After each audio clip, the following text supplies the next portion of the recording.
இதுக்கு பேர் வந்து கீரின்னு வச்சுருக்கேங்க. ஏன்னா கீரியே இது வந்து மெல்ட்டி விடுங்க. இதை பார்த்தா கீரி பயந்துட்டு ஓடிடுங்க. அது வந்து மிகப்பெரிய ஒரு ரவுடி கோழிங்க. இதுதான் யாரையுமே அனுறதுக்கூடாதுங்க. கையை வச்சா கொத்த வந்துடுங்க. பார்த்தீங்களா நம்ம வீட்டு கோழிங்க, நாட்டுக்கோழிங்க. இது கிராஸ் கோழி இல்லை, இது நாட்டுக்கோழி. மொத்தம் ஒரு 15 கோழி குஞ்சு பறிச்சிருக்குங்க. இப்போ தான் வந்து அவையத்துலேருந்து இறக்கி விட்டு ஒரு 8 நாள் ஆகுதுங்க. இதில் பார்த்தோமா இன்னும் சேவல் எத்தனை பெட்டைக்கோழி எத்தனை நான் கண்டுபிடிக்க முடியலைங்க. இன்னும் கொஞ்சம் பெருசாகணும் கண்டுபிடிக்கிறதுக்கு. அப்போ தான் தெரியும். ஏன்னா அந்த கொண்டை வந்தால் தான் நம்ம கண்டுபிடிக்க முடியும் இல்லை எத்தனை இருக்குதுன்னு சொல்லிட்டு. 2 பெட்டைக்கோழி நமக்கு அவையத்துலேருந்து இறக்கியிருக்கிறேங்க. ஒன்று இது ஒன்றுங்க, இன்னொன்று காட்டுறேன். ஆளில் தான் இருக்குங்க. ஒரு இங்கே ஒன்று இருக்குது, ஓடுது பாருங்க. இதுக்கு பேர் வந்து கீரின்னு வச்சுருக்கேங்க. ஏன்னா கீரியே இது வந்து மெல்ட்டி விடுங்க. இதை பார்த்தா கீரி.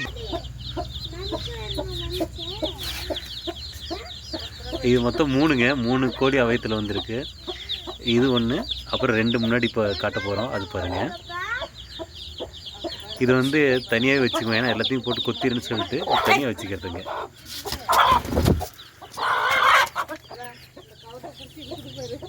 பயந்துட்டு ஓடிடுங்க. ஒரு கீரி வந்து கொன்னே போட்டுருச்சுங்க. இது பேர் வந்து கழுகுங்க. ஏன்னா கழுகையே வந்து அன்னைக்கு சண்டை போட்டு கழுகு துரத்தி விட்டுருச்சிங்க. அது பேர் கீரிங்க, இது பேர் கழுகுங்க.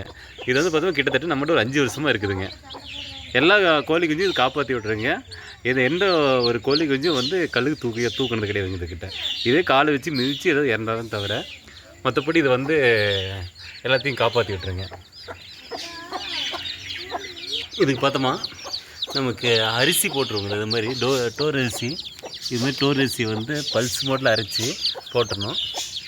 அப்புறமேலு வந்து இந்த தண்ணி இருக்கு இல்லைங்களா, தண்ணி குடிக்கிறதுக்கு வந்து துளசி கலந்து வச்சிட்டோமா, மஞ்சள் துளசி கலந்து வச்சோமா நோய் வராதுங்க கோழி குஞ்சிக்கு. ஸோ அது ஒன்று இருக்குது. இந்த வெய்ய காலத்துலாம் வந்து துளசி மஞ்சள் கலந்து வச்சு தண்ணி கொடுத்தோமா கோழிங்களுக்கு, இந்த கோழி குஞ்சுங்களுக்கு நோய் வராதுங்க. அப்போ சளி பிடிக்காது. சளி பிடிக்காமல் வந்து நோய் வராதுங்க. அதுதான் சிம்பிள் ரீசன். அதை நம்ம ஃபாலோ பண்ணிகிட்ருக்கோம். இது வரைக்கும் நம்ம எதுவும் மறந்து ஊற்றுனது கிடையாது. இங்கே பாருங்க, இங்கே ஒரு கோழிங்க, அங்கே ஒன்றுங்க. 2 கோழி அவையத்துலேருந்து இறக்கி விட்ருக்குங்க. 15 நாள் ஆகுது. 2 கோழி பார்த்தோம் ஒரு 30 கோழி குஞ்சு இருக்குங்க. கோழி குஞ்சு வந்து சாயங்கால நேரத்தில் இந்த அடைகிறது தான் கொஞ்சம் கஷ்டமான வேலைங்க. ஏன்னா சிக்காது. இது பாருங்களேன், எல்லாம் ஓடிட்டே இருக்குது, சிக்காது. ஓடிட்டே இருக்குது, சிக்காதுங்க. பாருங்க, இது கடைசியாக போச்சு குஞ்சு தான் ரொம்ப ஆட்டம் காட்டுங்க. இந்த இதுங்க சின்னதாக இருக்குது பார்த்தீங்களா, இதான் ரொம்ப ஆட்டம் காட்டும். கைக்கு சிக்கவே சிக்காதுங்க. இது பாருங்க ஓடிட்டு இருக்கு பாருங்க. இதான்